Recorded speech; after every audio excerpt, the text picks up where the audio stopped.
Africa in the early 1800s was not a continent waiting to be conquered. It was a vast mosaic of powerful kingdoms, flourishing trade routes, political alliances, and militarized states that had governed themselves for centuries. From the forests of West Africa to the highlands of Ethiopia and the savannas of southern Africa, African states controlled their own economies, created their own laws, waged their own wars, and forged their own identities. Europeans, until this point, clung only to coastal forts, trading posts, and missionary outposts. Deep inland, the power belonged overwhelmingly to Africans. The Asante Empire in present-day Ghana held a sophisticated bureaucracy and one of the most disciplined armies in West Africa. In the east, Ethiopia thrived under rulers who traced their lineage to ancient dynasties. In Central Africa, the Congo Kingdom, although weakened, still negotiated with Europeans as an independent state. Southern Africa saw the rise of powerful nations like the Zulu Kingdom, which had reshaped the political map under its war general, Shaka. In the Sahel, the Sokoto Caliphate was a massive Islamic empire with scholars, courts, and far-reaching trade networks. This was the Africa Europeans encountered, not an empty space, but a continent governed by ancient traditions, military strategies, powerful monarchs, and deep cultural identities. But everything changed in 1884, inside a palace in Germany, during the infamous Berlin Conference. 14 European nations gathered around a long polished table. They had no African delegates. No African voices. No African votes. Their mission was simple yet devastating, to divide Africa among themselves as if it were an uninhabited land. Belgium, Britain, France, Germany, Portugal, Italy, and Spain carved out borders with pencils and rulers. Rivers, mountains, and ethnic territories, none of it mattered. This moment, which lasted from November 1884 to February 1885, sealed Africa's fate. European powers, armed with new industrial weapons, modern logistics, and the arrogance of empire, turned aggressively toward conquest. They encountered fierce resistance, far beyond what they expected. The scramble for Africa was not simply Europeans marching and Africans falling. It was a century of resistance wars, fought by leaders like Yaa Asantewaa in Ghana, Bihanzan of Dahomey, Samori Touré of the Mandinka Empire, Menelik II of Ethiopia, Mkvarwa of the Hihi people, Lobengula of the Ndeb, the Zulu, Basotho, and Kosa resistance movements. These were battles waged with courage, diplomacy, guerrilla warfare, and brilliant strategy. Each struggle reveals a deeper truth: Africa did not surrender, it was forced into submission through overwhelming firepower, deceit, and alliances between rival colonial powers. Chapter 1 ends here with the world on the brink of conflict, with entire nations preparing to resist what would become the most intense era of African warfare in modern history. West Africa was one of the first front lines of the scramble for Africa, and its resistance was among the fiercest the European powers ever faced. The British, French, and Germans marched inland expecting easy victories. What they found instead were empires that had been ruling themselves for centuries, with armies trained for war, political systems far more sophisticated than European propaganda ever admitted, and leaders determined to defend their lands at all costs. The Asante Empire versus the British Ghana. The golden stool will never be taken.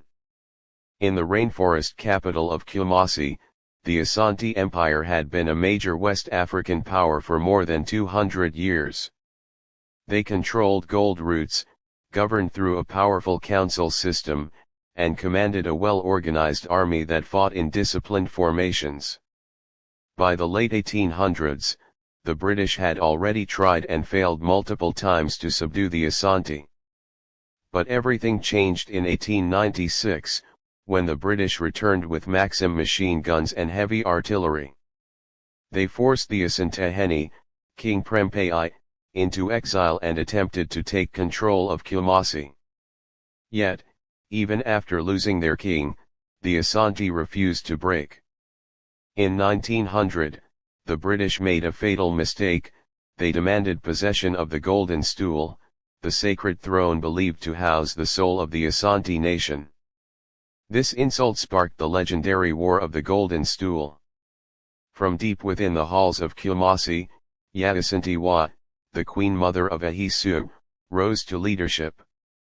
Her voice, sharp and unwavering, cut through the gathering of male chiefs as she declared, "If you, the men of Asante, will not go forward, then we will. We the women will fight the white men." Under her leadership, the Asante laid siege to the British fort. The British, trapped inside for months, were shocked by the ferocity of their resistance. Although the British eventually prevailed through artillery and reinforcements, Yaa Asantewaa's stand remains one of the greatest symbols of African resistance in history. Samori Touré's Mandinka Empire vs France Guinea Mali Ivory Coast The Black Napoleon. Further inland, another giant rose to confront European colonial ambition Samori Touré, founder of the Mandinka Empire. His influence stretched across what is now Guinea, Mali, Ivory Coast, and Sierra Leone. When the French began expanding into his territory in the 1880s, Samori quickly realized that diplomacy alone wouldn't stop them.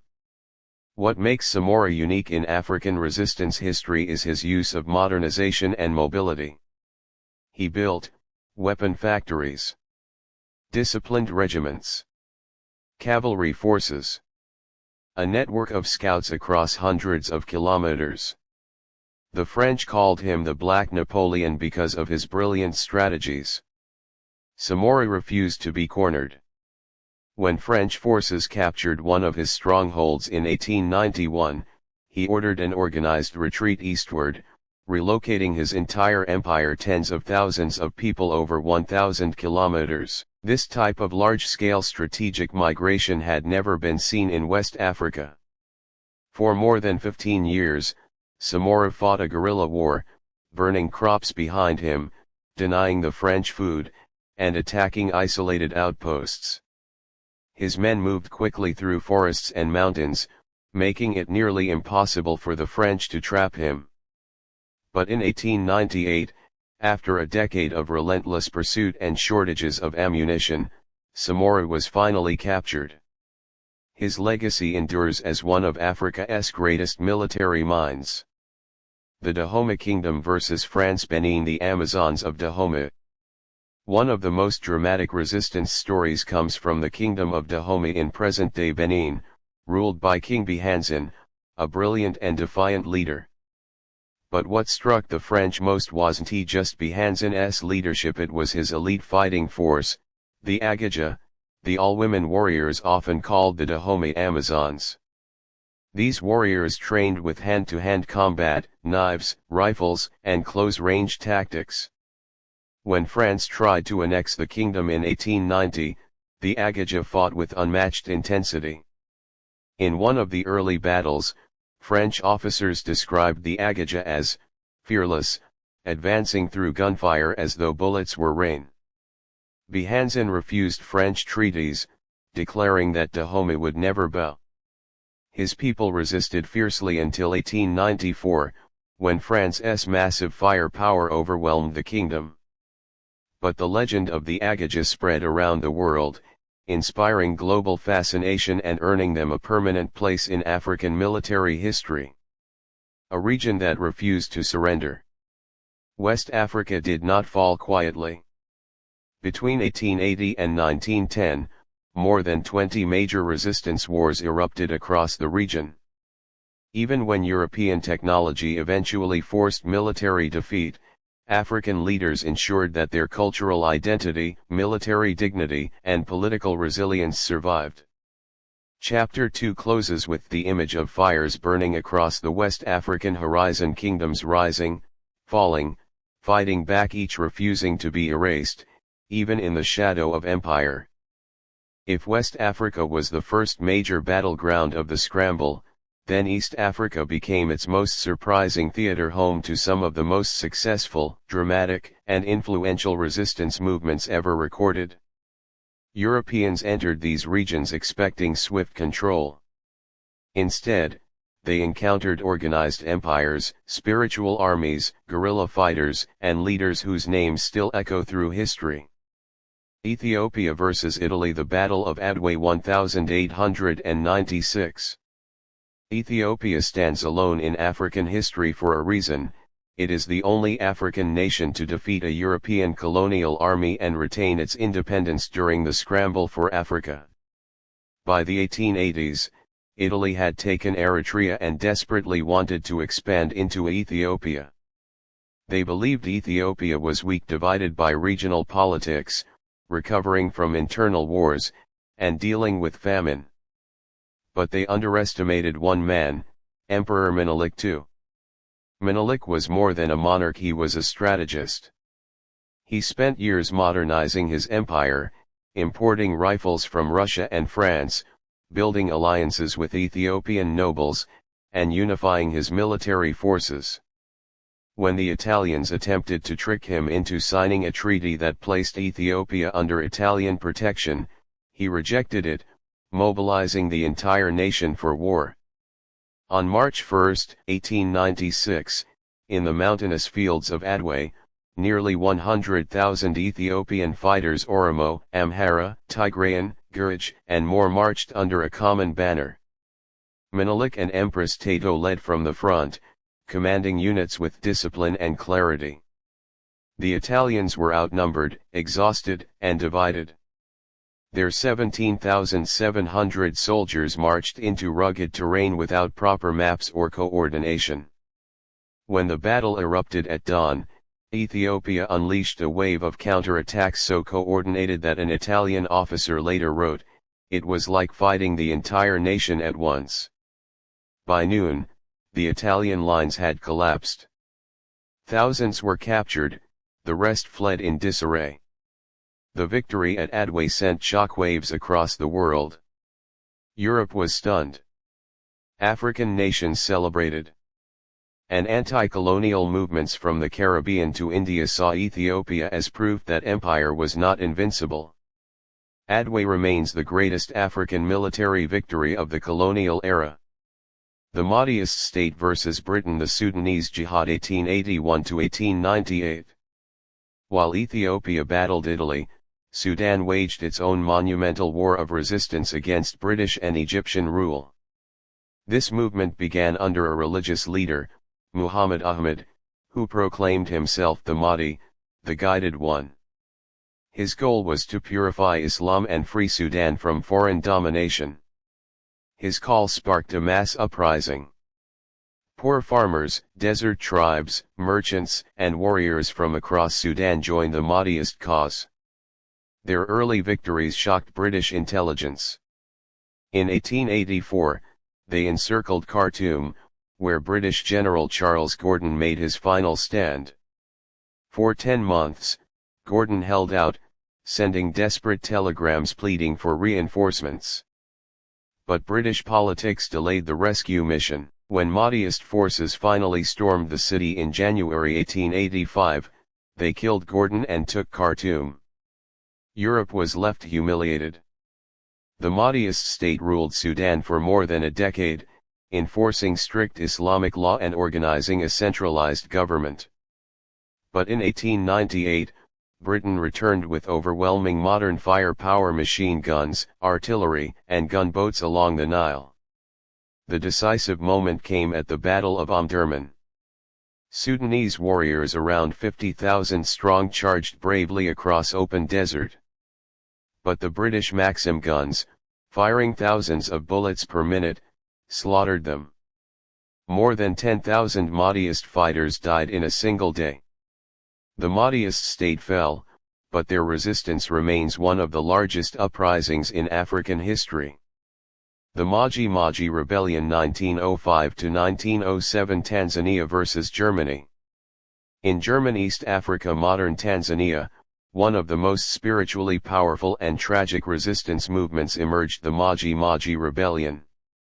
By the early 1900s, German rule had become brutally oppressive. Africans were forced to grow cotton under harsh conditions. Villages were whipped, burned, and fined. The anger was everywhere, but it needed a spark. That spark came from a spirit medium named Kinjekitile Ngwal. In 1905, he claimed that the ancestors had spoken to him and given him Maji, a sacred water mixture blessed with spiritual protection. Those who drank it believed it would turn German bullets into water. Word spread like wildfire.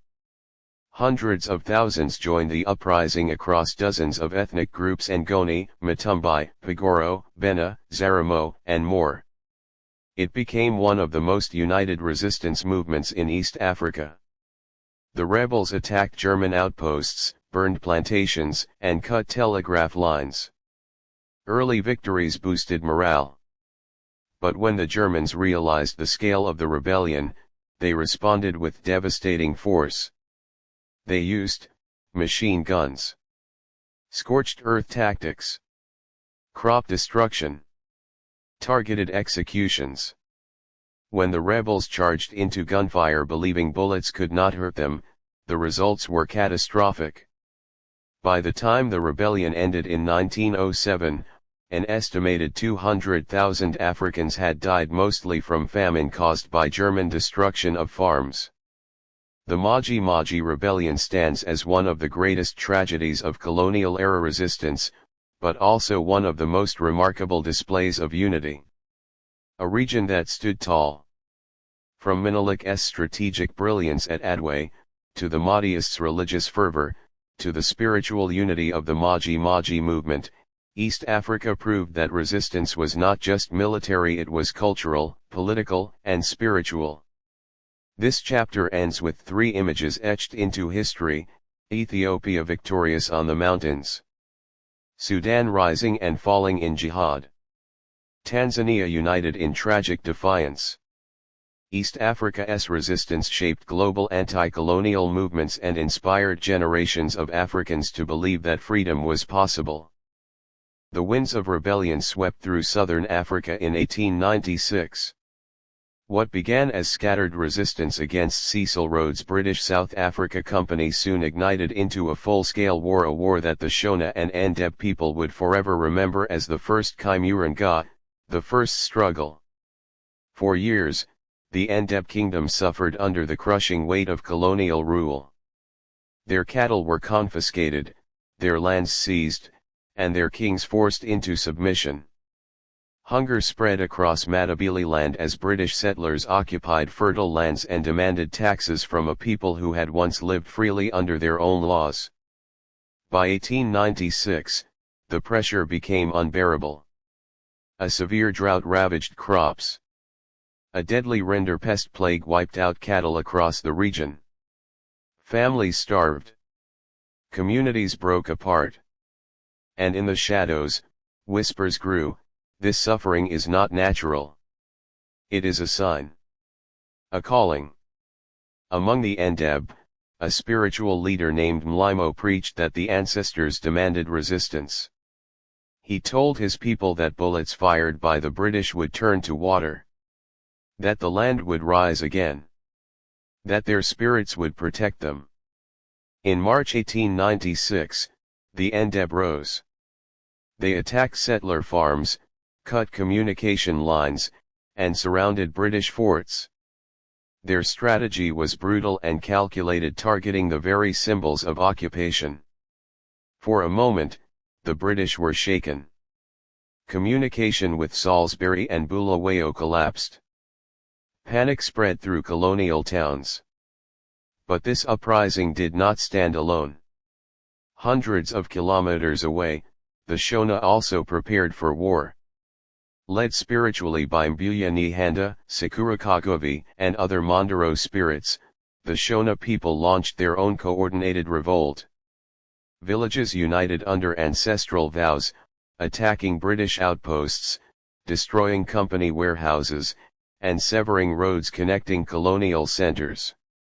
For the first time, Shona and Ndeb resistance aligned in a shared struggle, a rare moment of unity forged in suffering. The British response was swift and ruthless.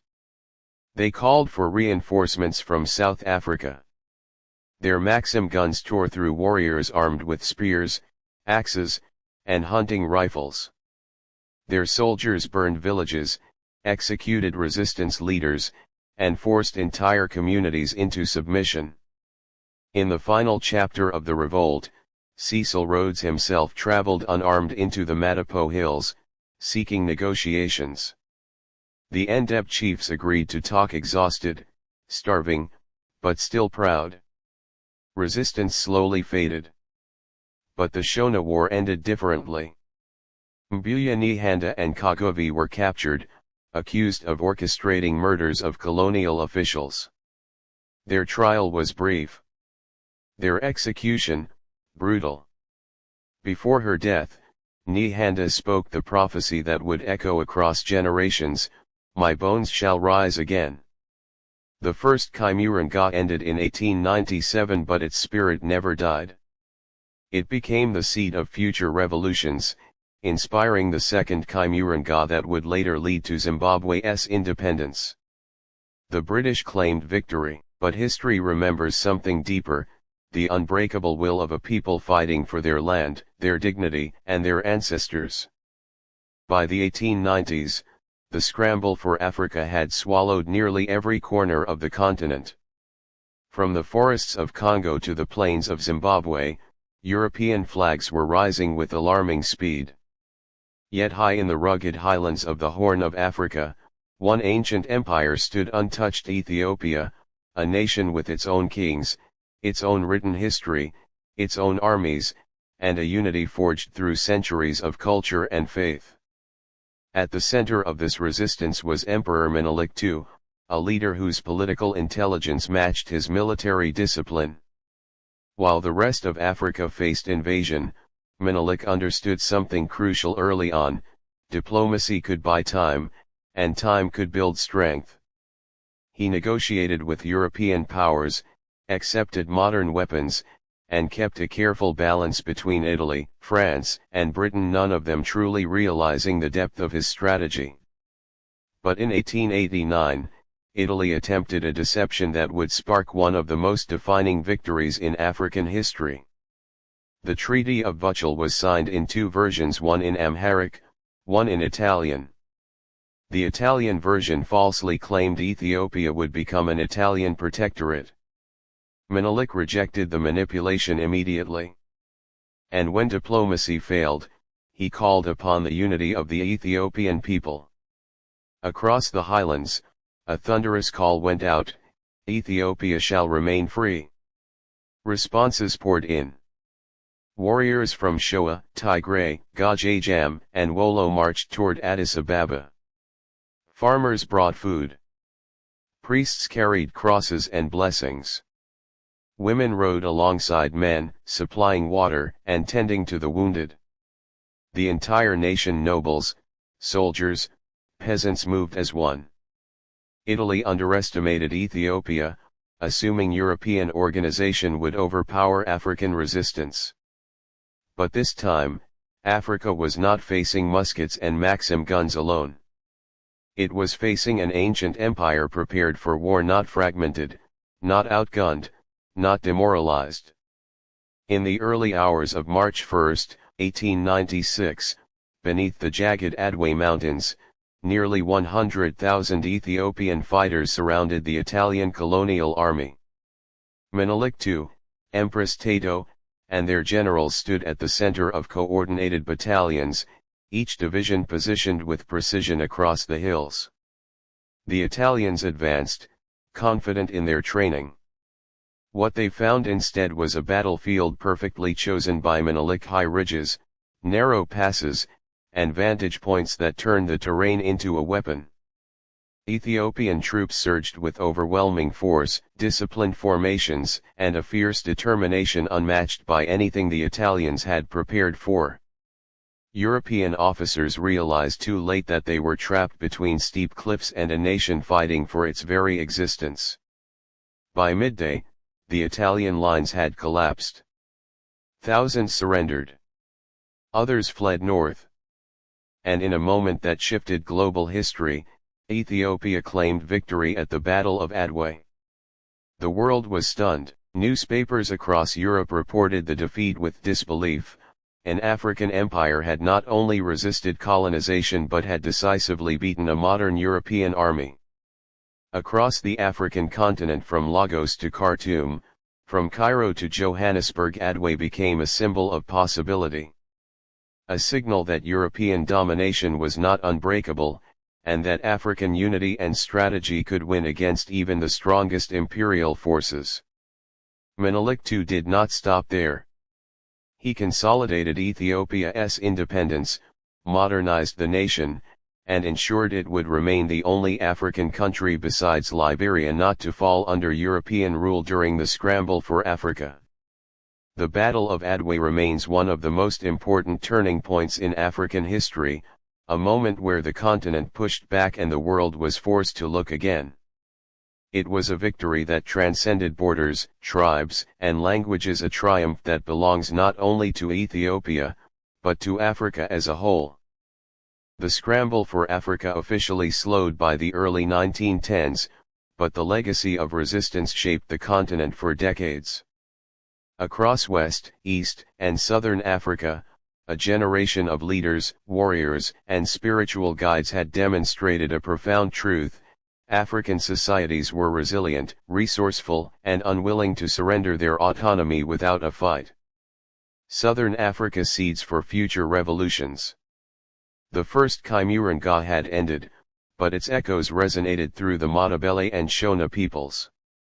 The bravery of leaders like Mbuya Nehanda and Sekuru Kaguvi, and the strategic defiance of the Ndeb, inspired future uprisings. When the Second Kaimurenga erupted in the 1960s and 1970s, these stories served as both moral guidance and tactical inspiration for the Zimbabwean independence movement. Oral histories preserved every detail: the courage of unarmed communities standing against modern weaponry, the spiritual strategies used to unite people, and the vision of freedom that endured beyond defeat. West Africa: lessons of unity and resistance. In West Africa, the names of Yaa Asantewaa, Bihanzin, and Samori Touré became synonymous with resistance. Their struggles taught that diplomacy, guerrilla warfare, and the coordination of multiple ethnic groups could delay, challenge, and sometimes even defeat European armies. These leaders became icons, celebrated in songs, folklore, and nationalist movements. The Asante Empire, though eventually subdued by British firepower, retained its cultural identity. Yaa Asantewaa's bravery became a rallying point for women and men fighting colonial oppression. Samori Touré's mobility and tactical retreats demonstrated the power of strategic withdrawal and regrouping, lessons studied by military historians worldwide. East Africa, Ethiopia, and spiritual resistance. The victory at Adwa by Emperor Menelik II resonated far beyond Ethiopian borders. African intellectuals, diplomats, and resistance leaders across the continent saw Ethiopia as proof that European armies were not invincible. The Mahdist state in Sudan, though eventually defeated, remained a symbol of organized spiritual resistance against imperial powers. The Maji Maji rebellion in Tanzania, though tragic in scale, became a testament to unity across ethnic groups, a fight for land and dignity that would influence later nationalist movements. Spirit mediums, priests, and local leaders had successfully mobilized populations in a way that European powers had never fully understood, proving that ideology, culture, and faith were as powerful as rifles and artillery. Northern Africa, inspiring anti-colonial movements. Even in North Africa, the memory of resistance wars filtered into the broader Pan-African consciousness. From Egypt to Algeria, leaders who fought colonialism inspired debates, diplomacy, and new forms of organized protest. Algeria's later struggle for independence drew on historical knowledge of guerrilla tactics, local mobilization, and international diplomacy to challenge French colonial rule. Africa, despite territorial loss, retained a sense of agency. The borders drawn at the Berlin Conference could not erase the shared histories of defiance, and the stories of leaders who refused to surrender became foundational to anti-colonial movements in the 20th century. The symbolism of resistance. By 1910, much of Africa was under colonial administration, but the memory of resistance lived in everyday culture, songs, oral histories, and the pride of communities. These wars were more than battles, they were statements of identity, courage, and sovereignty. Flags, shields, and ceremonial attire became symbols of cultural endurance. Stories of heroes like Yaa Asantewaa, Samori Touré, Menelik II, and Mbuya Nehanda became instruments for teaching future generations about resilience. The spiritual elements, ancestral guidance, ceremonial rituals, and collective belief ensured that resistance was not only military but deeply cultural. Looking ahead, inspiration for the future. The Scramble for Africa and the Resistance Wars 1880s to 1910s shaped the African continent's path well into the 20th century.